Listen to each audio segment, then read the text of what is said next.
Hello there and welcome to our first episode of Staffordshire Hoard Object Focus as part of our Hoard Reimagined project and in celebration of the BBC's Art That Made Us festival.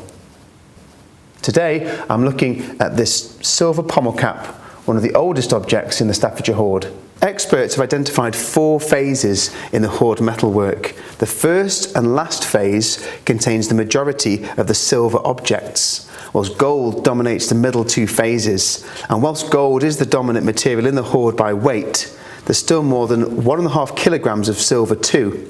And it's easy to get distracted by shiny gold and garnets, but some of the most exciting stories are actually found in these silver objects. This is object 68, this small silver pommel cap.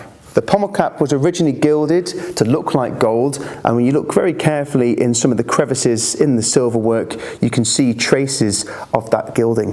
One side is decorated with these 2 boar's heads, and the other side has this bearded, seemingly human face. And we'll come back to that face again in a moment. The job of a pommel cap is to sit at the top of the sword. It's one of the best parts of the hilts to make really decorative and distinctive, but it also has a very practical job of holding everything together at the top of the kind of hilt suite. We think in the Staffordshire Hoard there are more than 100 high status weapons represented by pommel caps like this. The swords that these belonged to were more than weapons of war.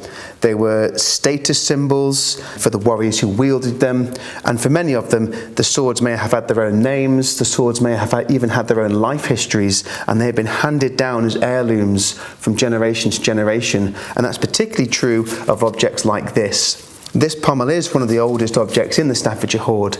We think the hoard itself was buried between 650 and 675 AD. But the weapon this pommel was attached to could have already been 100 years old when it was eventually dismantled and buried as part of a Staffordshire Hoard. As one of the few objects not made in England, this object is quite unusual within the Staffordshire Hoard. We think it was probably made in Scandinavia, possibly in Sweden. And that means that this face we can see on the pommel might actually represent Odin, who is of course the Norse god equivalent to the Anglo-Saxons Woden. Boars, on the other hand, were associated with properties of strength and endurance, clearly an apt symbol for warrior in Anglo-Saxon England. The object you can see next to this pommel is a sword ring, and these are ways to decorate and further enhance a pommel. Almost like a medal of a similar item, they add a sense of loyalty or achievement to the pommel to add to your sword in thanks and recognition of deeds on the battlefield, oaths fulfilled to your lord, and overall your loyalty to your lord. So that's all for this episode of Staffordshire Hoard Object Focus. Join us again soon. We'll be taking a close look at another item in the Staffordshire Hoard.